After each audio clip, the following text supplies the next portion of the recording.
అంటే వెంకటేశ్వరుడు అనుగ్రహించే తీరు అట్లా ఉంటుంది. మామూలుగా ఏదో కొడుకునిచ్చాడు, కూతుర్నిచ్చాడు, పెళ్లి చేయించాడు, ఉద్యోగం ఇచ్చాడు, ఇవి కాదు. కొండలంత వరములు ఇచ్చేటటువంటి వాడు. అది చెప్పడానికి ఎంతంత గొప్ప ఉదాహరణలు తీసుకున్నారు. అంత దిగొచ్చినటువంటి ఉదాహరణ ఇంకొకటి చెప్పారు. అందులో ఇప్పటికీ కూడా మీరు వెంకటేశ్వర స్వామి వారు ఊరిరిగింపుగా వెళుతూ ఉంటారు ప్రదక్షిణ వీధుల్లో. ఆ వెళ్తున్నప్పుడు ఆ స్వామివారికి ఊంజల్ సేవ జరిగిన ప్రాంతం నుంచి తిన్నగా వెళ్ళిపోయినప్పుడు మలుపు తిరుగుతారు అది వరాహస్వామి గుడి వైపుకి. ఆ మూల చూస్తే ఎడం పక్కకి వెడితే ఇప్పటికీ కూడా అనంతాళ్వార్ చెరువు అని ఉంటుంది. అనంతాళ్వార్ ట్యాంక్, ఏటీసీ కాటేజెస్ అంటారు. అంటే అనంతాళ్వార్ ట్యాంక్ కాటేజెస్ యథార్థానికి అవి. ఆయన ఒకప్పుడు వెంకటేశ్వర స్వామి వారికి పుష్పకైంకర్యం చెయ్యాలి, తగినన్ని పూలు లేవు కొండ మీదని భార్యతో వచ్చి చెరువు తవ్వుతున్నారు. నీరు ఉంటే కదా మొక్కలు పెంచడం అని.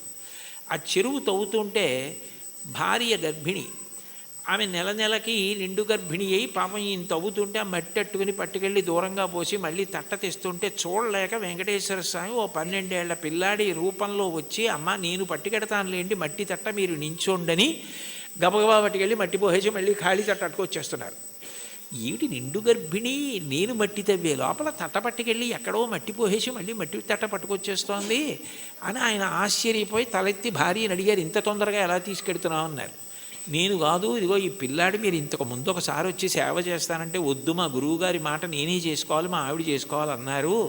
కానీ అమ్మ నువ్వు నిండు గర్భిణివి కదా, చేసి పెడతానంటే కాదనలేక చేయమన్నాను, ఆ పిల్లాడు మోస్తున్నాడు మట్టి తట్ట అంది ఆవిడ.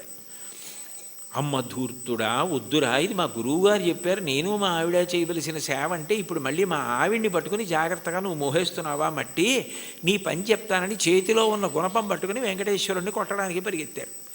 ఆయన గుడి చుట్టూ పరిగెత్తారు ఇప్పుడున్న ప్రదక్షిణ వీధుల్లో. వెనక అనంతాచార్యులు వారు పరిగెత్తారు. ఆయన ఆనందనిలయ విమానంలో దూరిపోతుంటే కోపం వచ్చి పిల్లాడు పారిపోతున్నాడని గుణపం విసిరారు. ఆ గుణపం వెళ్ళి గడ్డానికి కొట్టుకుంది. ఆ గడ్డం బద్దలై నెత్తురు కారింది. ఈయన సరే పిల్లాడు పారిపోయాడు దొరకపోతాడా అని వెళ్ళిపోయారు. సాయంకాలం సంధ్యావందనం చేసుకుని గుళ్ళోకి వెళ్ళేటప్పటికీ స్వామివారి గడ్డంలోంచి రక్తం కారుతోంది. అందరూ కంగారు పడిపోతున్నారు.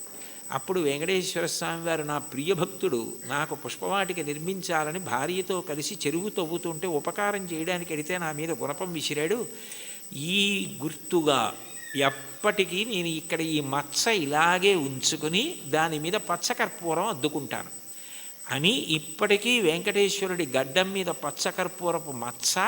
మనం ఇప్పటికీ వెంకటేశ్వర స్వామి వారి దర్శనానికి శంఖనిధి పద్మనిధి నీళ్లు పడుతుంటాయి. అక్కడ కాళ్ళు కడుక్కొని పెద్ద గడప దాటి కుడి చేతి వైపు గోడ మీద చూడగానే ఓ గుణపం వేలాడుతుంటుంది. గడ్డపార అని ఉంటుంది తెలుగులో, అనేక భాషల్లో రాసి ఉంటుంది. ఆ గుణపమే అనంతాచార్యులు వారు విసిరారు.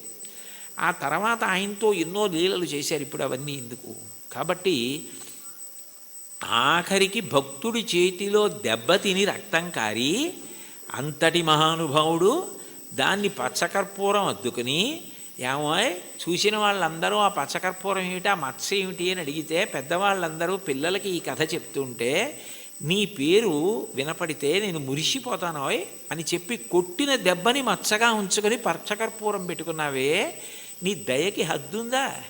బతిమాలి మట్టి మోసి గుణపం దెబ్బతిని దాన్నేమో ఒక పెద్ద గుర్తుగా ఉంచుకున్నావా? ఎంత ప్రేమైకమూర్తివయ. ఆఖరికి ఇప్పటికీ ఆయన బొగడ చెట్టు రూపంలో ఉంటారంటారు. నేను వెళ్ళినప్పుడు అప్పుడప్పుడు వెడుతూ ఉంటాను. వాళ్ళు పాపం వాళ్ళ వారసులు ఉన్నారు, ఎంతో ప్రేమగా పిలిచి నన్ను మాట్లాడుతూ ఉంటారు.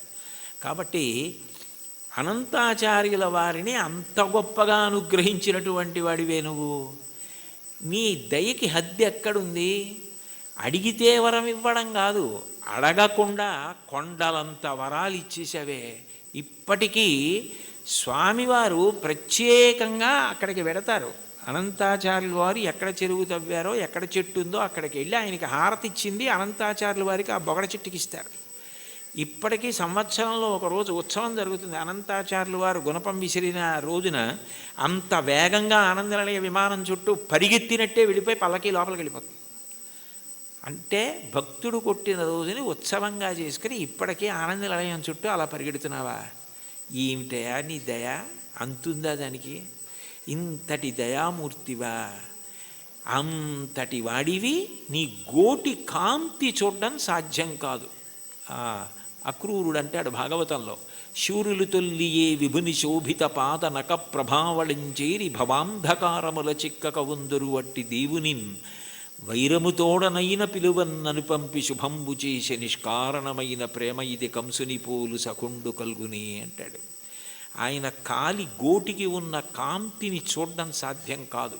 తపస్సు చేసి యుగాలు చేసిన అటువంటి వాడు కలియుగంలో ఆపాదమస్తకం చూడ్డానికి వీలుగా నకృతం దైవసంఘైశ్చ నకృతం విశ్వకర్మణ స్వేచ్ఛయా క్రీడతే తత్ర ఇచ్ఛారూపం విరాజిత అంటారు వ్యాసుల వారు.